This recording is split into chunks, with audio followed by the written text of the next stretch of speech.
So today we are going to start the chapter probability. Okay. Probability में सबसे पहले मैं सेट थ्योरी पे बात करना चाहूंगा.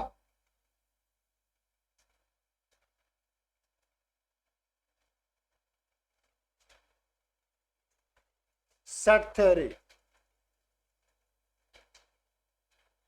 हम बातचीत करने जा रहे हैं.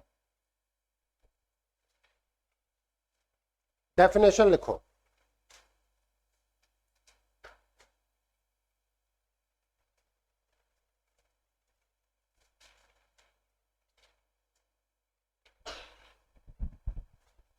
ये बेसिकली 11th में पढ़ाया जाता है, लेकिन पहले पढ़ाया जाना चाहिए थोड़ा सा एलिमेंट्री. तो मैं बता रहा हूं और इसी से रिलेट कर जाएगी प्रोबेबिलिटी, जो आपको बहुत अच्छी लगेगी. ठीक है. Set is a collection of, definition लिखें. Set is a collection of well defined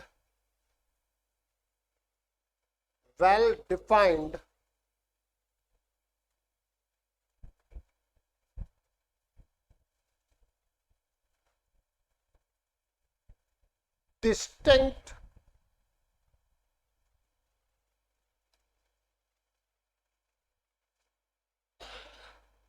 objects oblique elements.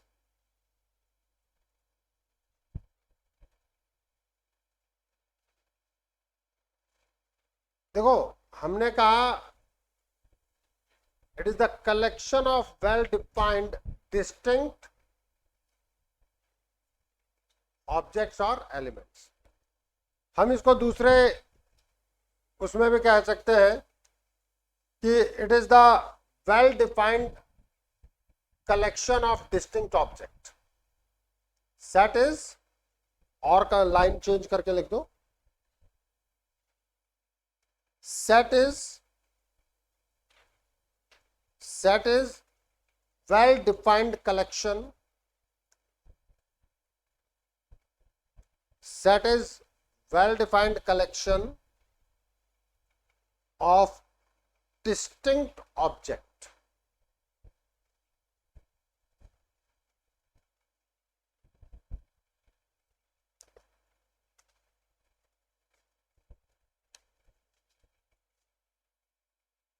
It is denoted by capital letters A, B, C, X, Y, Z, etc. It is denoted by, set को आप denote करते हैं in generally capital letters से. Capital A, capital B, capital C और X Y Z.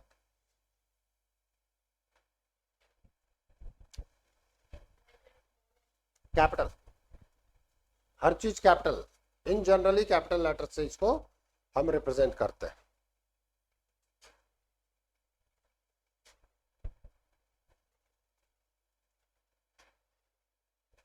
Elements are written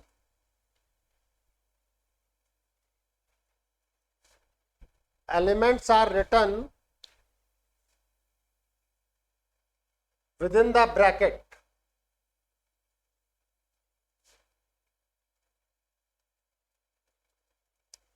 Within the bracket, ये वाले bracket क्या कहते हैं हम इनको? ब्रेसेस.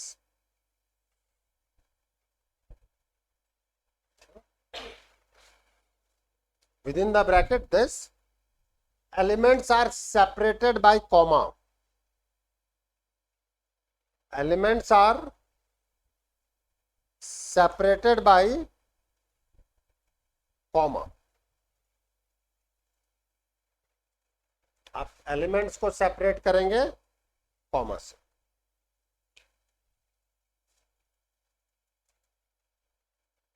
अब मैं आपको कई चीजें बता रहा हूं, उससे आपको ये सारी डेफिनेशन क्लियर हो जाएगी.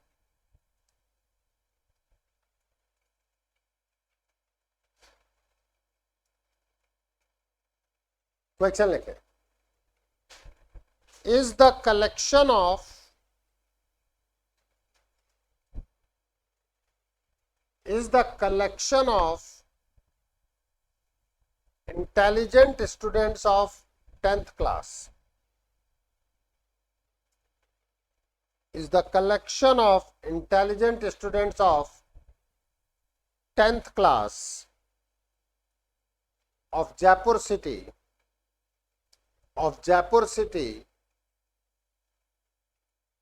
is set. हाँ गरिमा, हमने जयपुर के इंटेलिजेंट स्टूडेंट्स 10th क्लास में जो पढ़ रहे हैं उनका एक कलेक्शन लिया, क्या वो सेट है? According to Garima this is set. हाँ छुटकी, सेट होगा कि नहीं होगा? तो तू उस सेट में आएगी कि नहीं आएगी?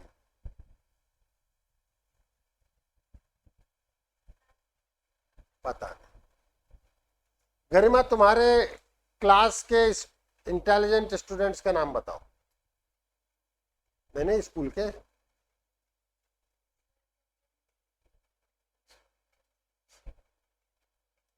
सबसे पहले तो तुझे अपना नाम लेना चाहिए था. तो तू इंटेलिजेंट है कि नहीं है? पता नहीं. चलो क्लास के डपर स्टूडेंट्स के नाम बताओ. काव्या बेचारी. Sachin Tendulkar 10th class fail है, बताओ वो इंटेलिजेंट है कि डफर है?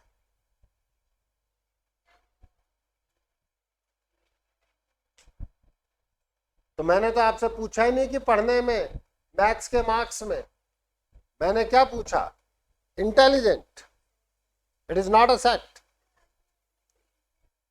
It is not a set. Intelligent is not a well-defined term. किस चीज में इंटेलिजेंसी की बात करोगे? And what is the criteria of intelligence? Is there any criteria of intelligence? No, sir, there is no basis. बस. तो छुटकी intelligent तू भी है.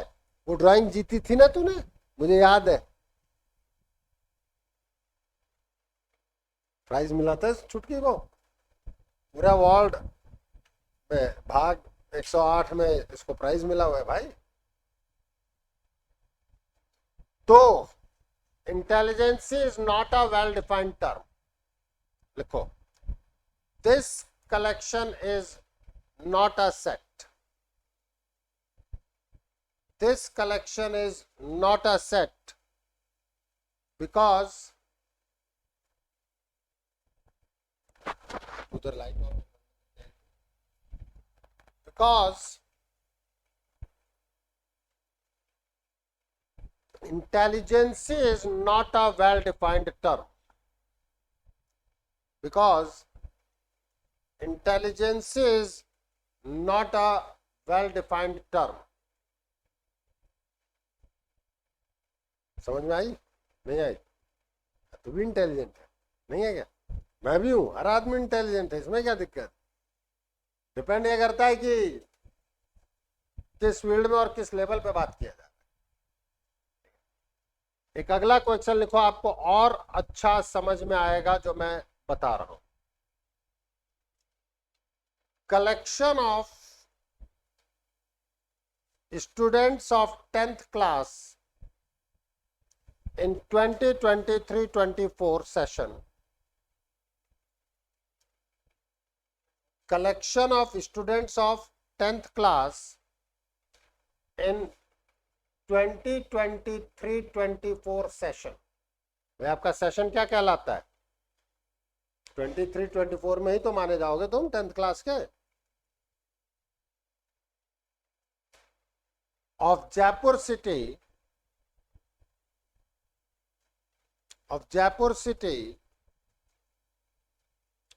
who got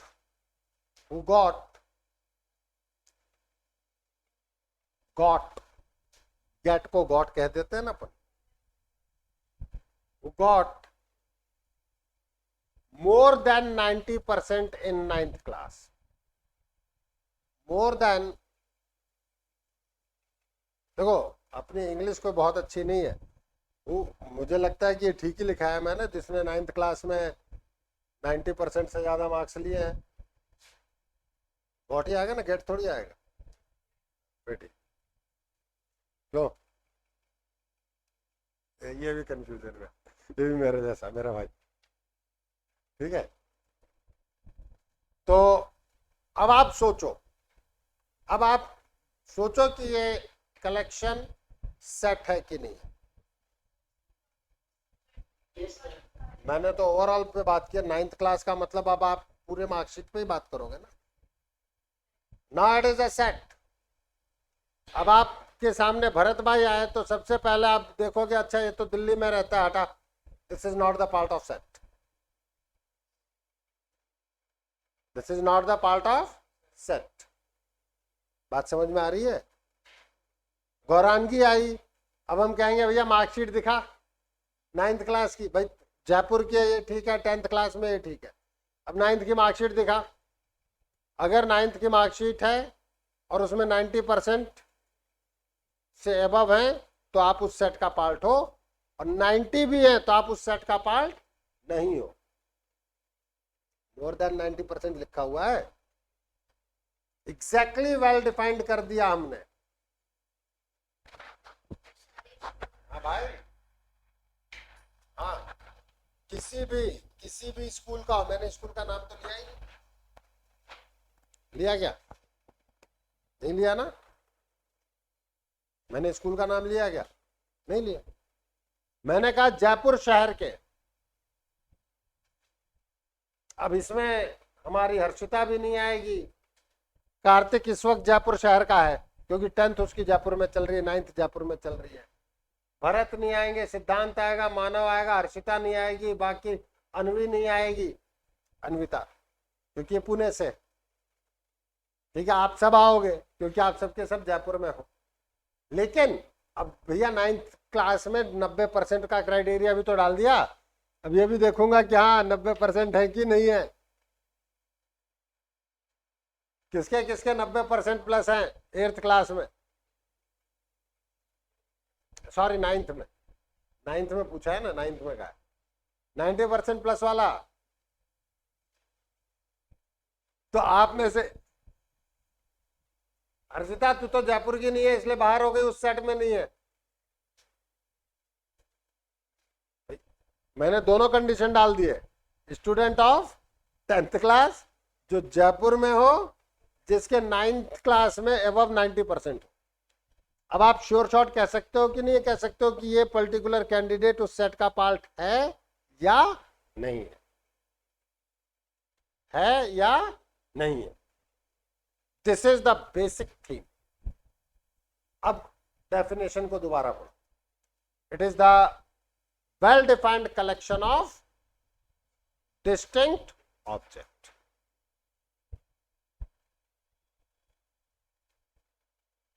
लिखो, collection of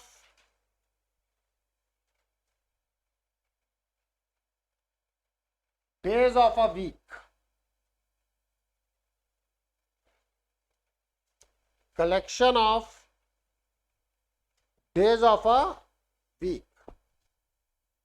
हमने कहा collection of days of a week, is it a set, is it a set, बिल्कुल है। क्यों, अब आप सेट लिख रहे होगे, सेट ए नाम दे देते हैं, सेट ए। अब मैं आपको ये बता रहा हूं सेट में हम कैसे एलिमेंट्स लिखते हैं। संडे बिल्कुल है, वीकडे है ना। जनवरी नहीं है, गौरानगी नहीं है, ठीक है। ट्यूसडे है, इसमें ऑर्डर का फर्क नहीं पड़ता। अब समझना, एलिमेंट लिखा है सेपरेटेड बाय कॉमा, इसका और भी है, ठीक है। इसको हम टेबुलर मेथड कहते हैं, फिर रोस्टर मेथड भी है, लेकिन उतना मैं नहीं पढ़ाऊंगा क्योंकि मुझे बेसिकली प्रोबेबिलिटी समझानी। सैटरडे है, मई नहीं है, मंडे है, वेंसडे है, ट्यूसडे ऑलरेडी आ चुका है, तो दो बार लिखना नहीं होता, इसीलिए उसमें लिखा है डिस्टिंक्ट ऑब्जेक्ट, वो अलग अलग होने चाहिए। थर्सडे है, और कौन सा डे बचा? फ्राइडे। अब आप श्योर शॉट बता सकते हैं कि ये है आपका सेट। मैं उम्मीद करता हूं सेट की डेफिनेशन क्लियर हो गई हो गई कि नहीं हो गई? नहीं हुई? बताइए। क्योंकि प्रोबेबिलिटी में एक टर्म आएगा आपके पास सैंपल स्पेस, और सैंपल स्पेस को बेसिकली हम कहेंगे set of all the possible outcomes. तो कम से कम सेट तो समझेगी क्या है, ठीक है। इसके बाद आता है एक term subset.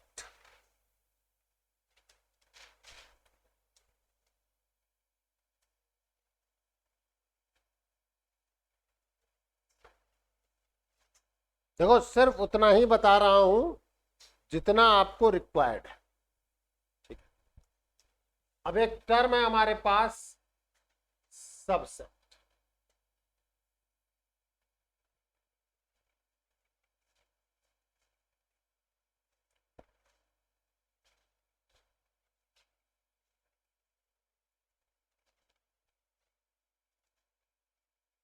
if all the elements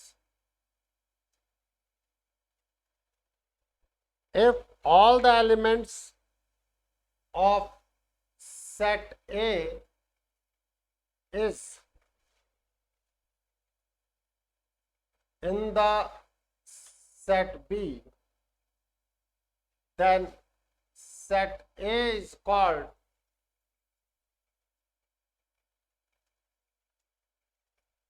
subset of B, and set B is called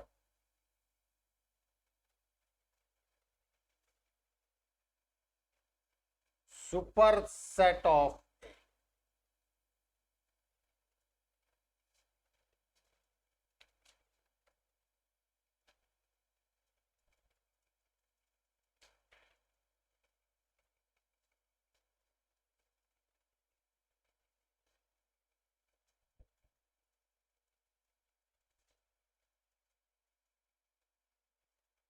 If all the elements of set A, if all the elements of set A is in the set B, set ए के सभी element set B में हैं,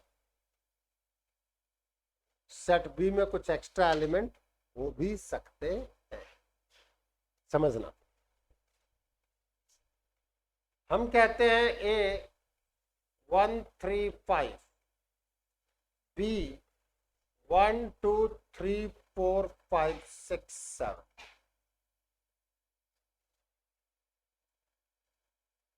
क्या आप कहोगे कि नहीं कहोगे? A is subset of B. A B का सबसेट है कि नहीं है? ए के सभी एलिमेंट सेट बी में है कि नहीं है? देखो ए के सभी एलिमेंट सेट बी में हैं। आप कहोगे सर सेट बी में एक्स्ट्रा भी तो है, हो चाहे ना हो, उससे मुझे कोई लेना देना नहीं है।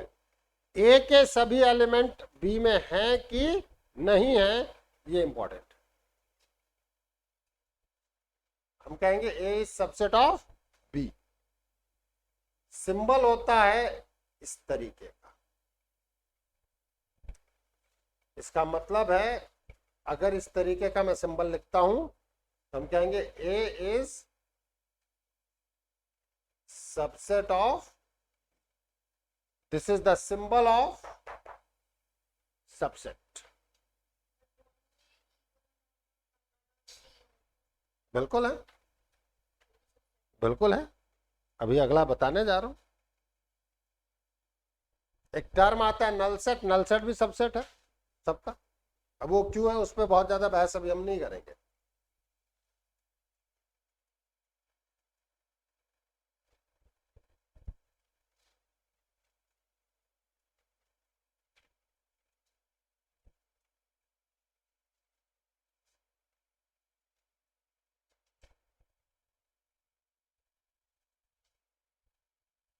इसे कहते हैं फोकस्ड होना।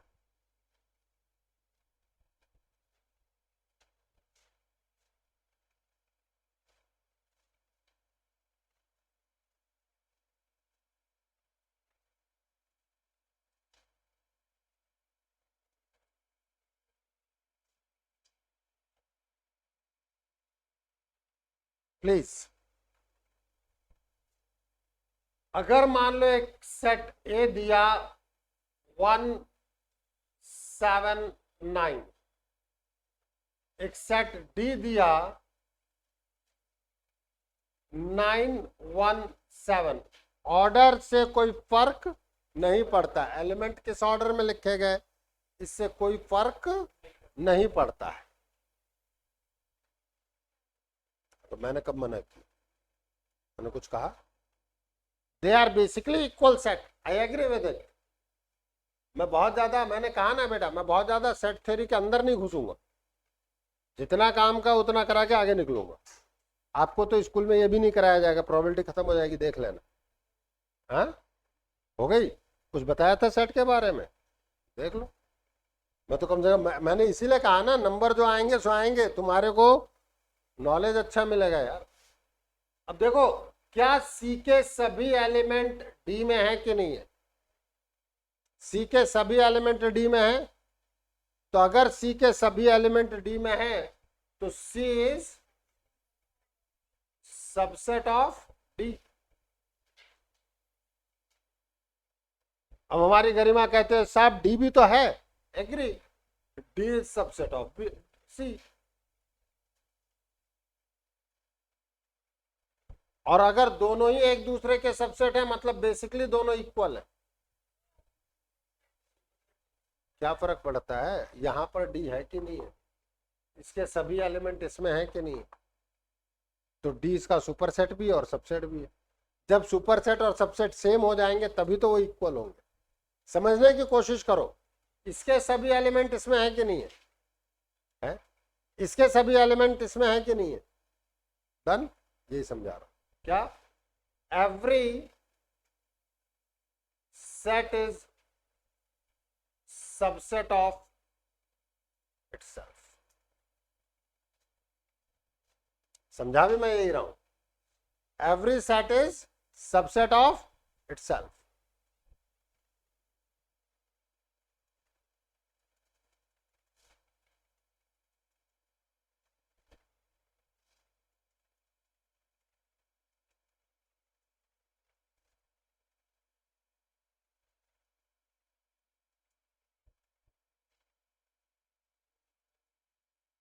लिखना है ना, ये पहले का था।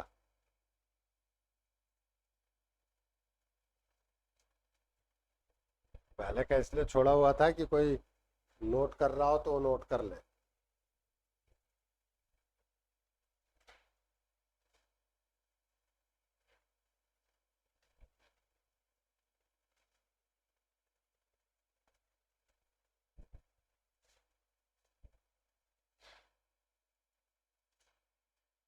चले आगे।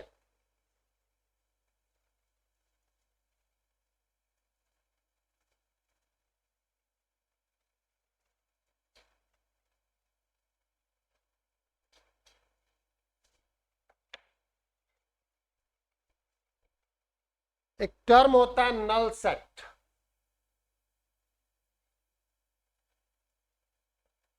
और एम्प्टी सेट। एम्प्टी का मतलब क्या है? खाली, बस। Set having no element.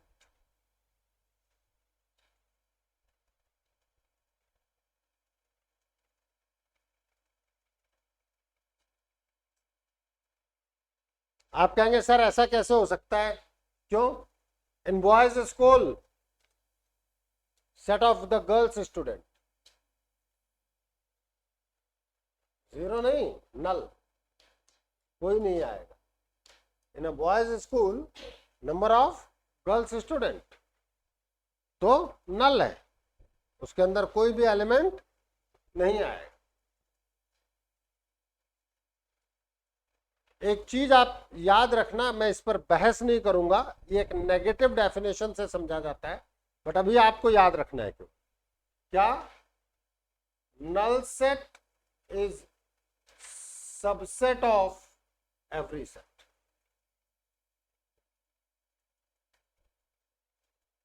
ये केवल याद रखना है, मैंने पहले ही कहा है, बहस नहीं होगी इस पे।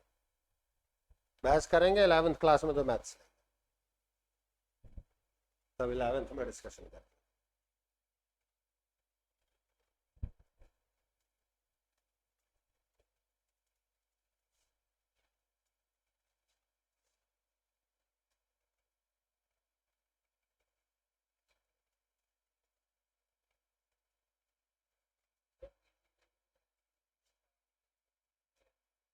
बिल्कुल नहीं, तो इधर रह पहले।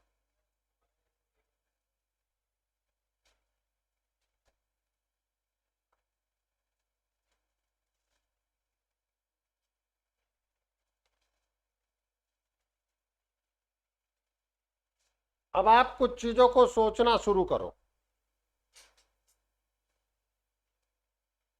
Set of natural number,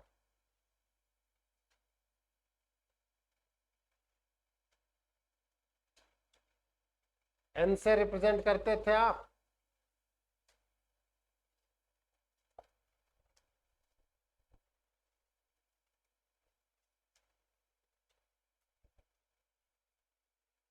set of whole number,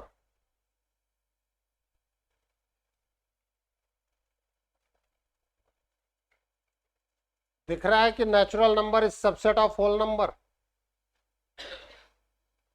natural number is subset of whole number. सारे के सारे नेचुरल नंबर होल नंबर में है, हाँ या ना? Yes, sir. इंटीजर्स,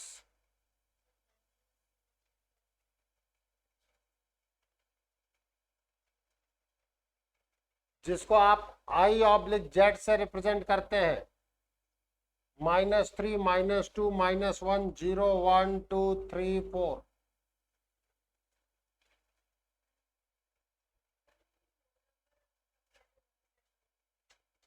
नहीं है, नहीं है, तो होल नंबर थोड़ी क्या नेचुरल का सबसेट। मैंने तो नेचुरल को होल का सबसेट कहा है, and whole is the subset of integers. देखो, रैशनल नंबर क्या होते थे? जिनको आप पी बाई क्यू के फॉर्मेट में लिख पाओ, और हर इंटीजर रैशनल होता है, डिवाइडेड बाय 1 करो।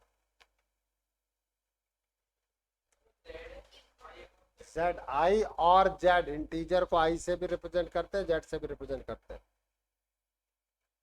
Rational number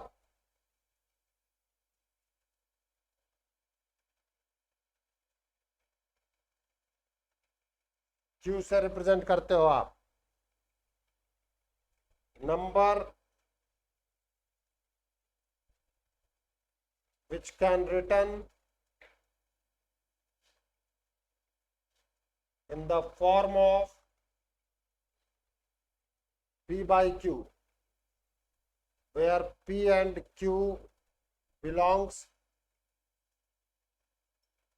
to I and Q is not equals to 0। लिखा था आपने?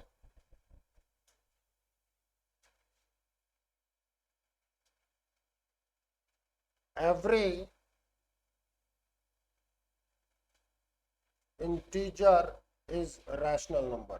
पता है आपको कि नहीं पता है?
चले आगे।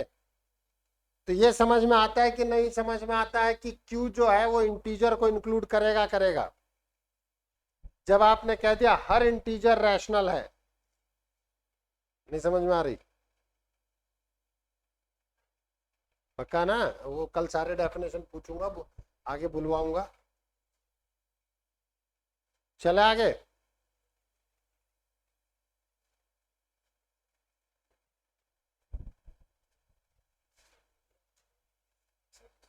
इधर ध्यान दे। हैं? ध्यान देगा नहीं देगा? हैं?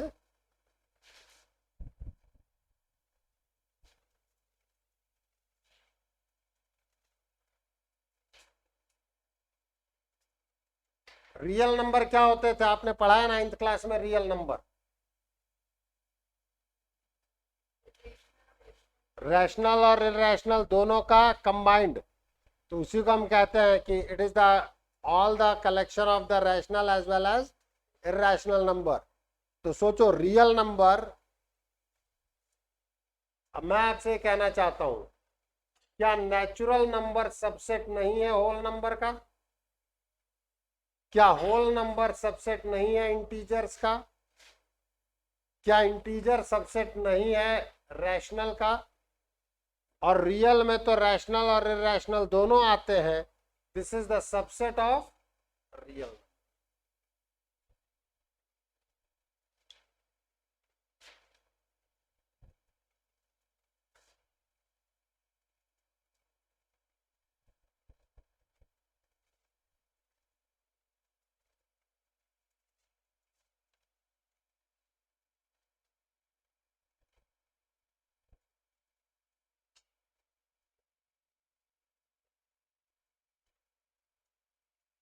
मैं उम्मीद करता हूं आपको सेट और सबसेट का मतलब समझ में आया हो।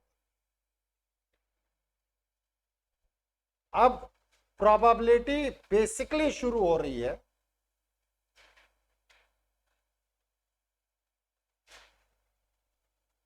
क्योंकि उसमें इतने चीजों की जरूरत पड़ती है बेटा। ठीक है, अगर आपको ढंग से पढ़ाना है तो, नहीं तो वैसे तो हवाबाजी तो मैं भी कर सकता हूं। जब और लोग कर सकते हो तो मैं भी कर सकता हूं।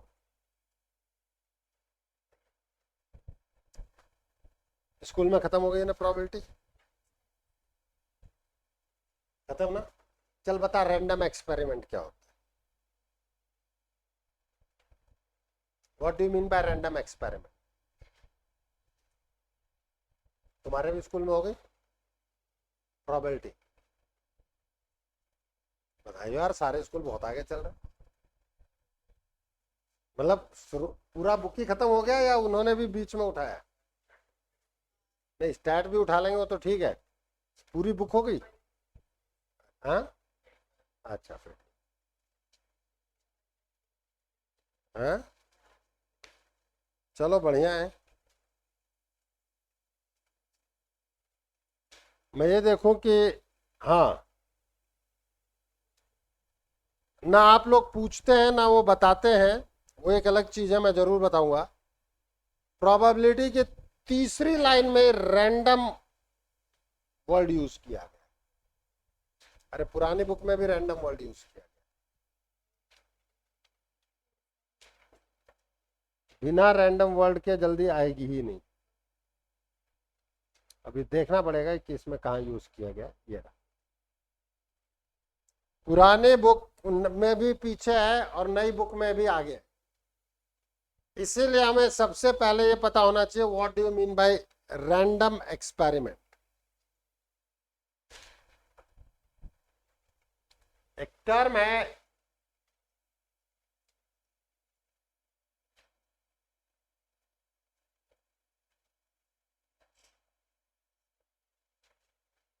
लिखो,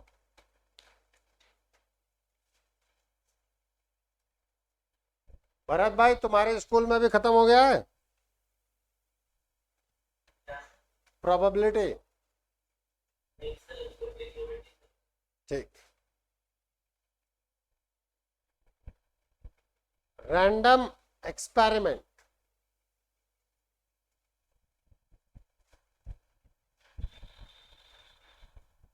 an experiment in which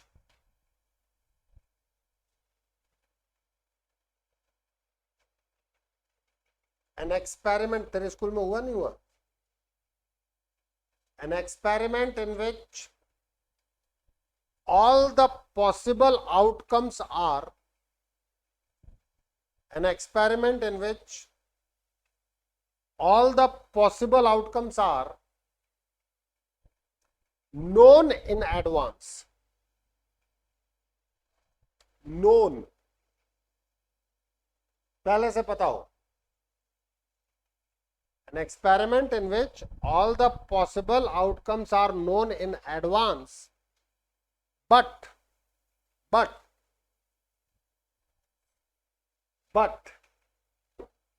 which will occur,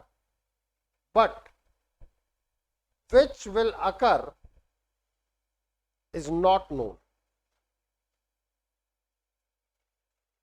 But which will occur is not known, is known as random experiment. Is known as random experiment.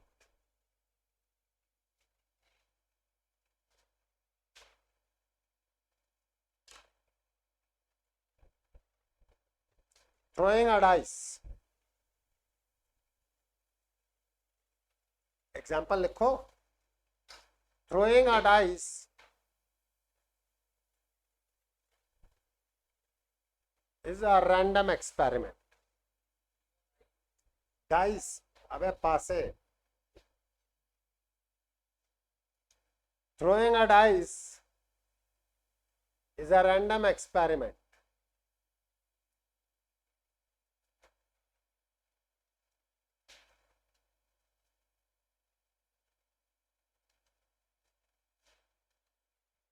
समझ में आ रही है बात? नहीं समझ में आई?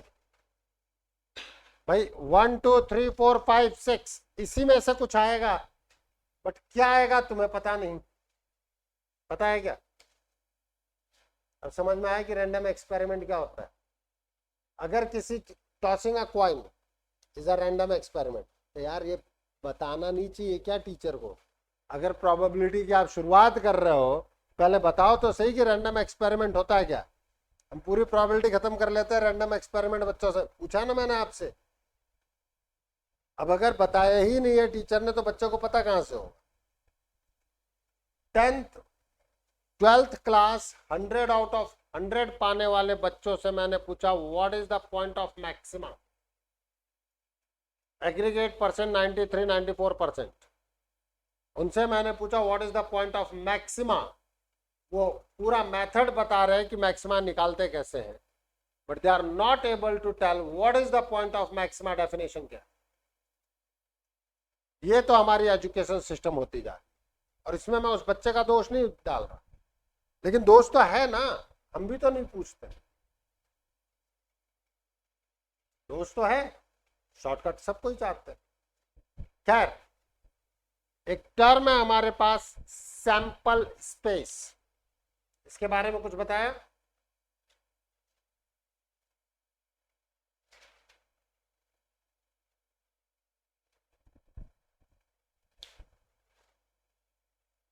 Sample space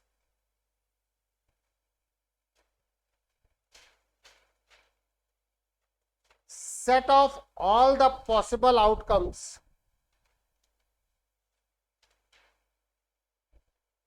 set of all the possible outcomes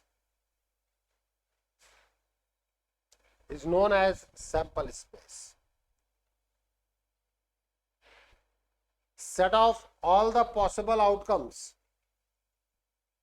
is known as sample space. तो कितनी सिंपल सी डेफिनेशन है, हम बस डिफाइन कर दें उस चीज को. एक क्वेश्चन लिखें. while throwing a dice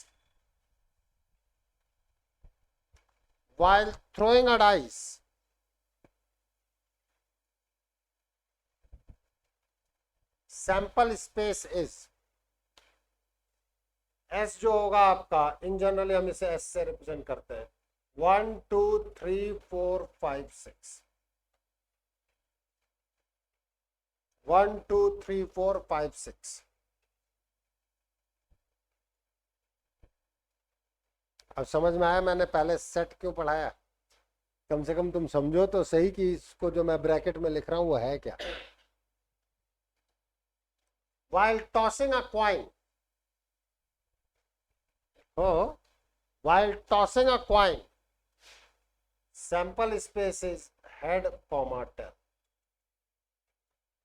While tossing a coin, your sample space is head, comma, tail.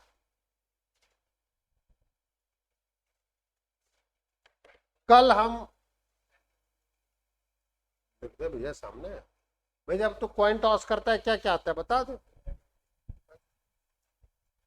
कल हम इससे आगे की बातचीत करेंगे, इवेंट क्या है, फिर उसके होने और ना होने की प्रोबेबिलिटीज क्या है, कैसे हैं, क्या क्या चीजें। ठीक है।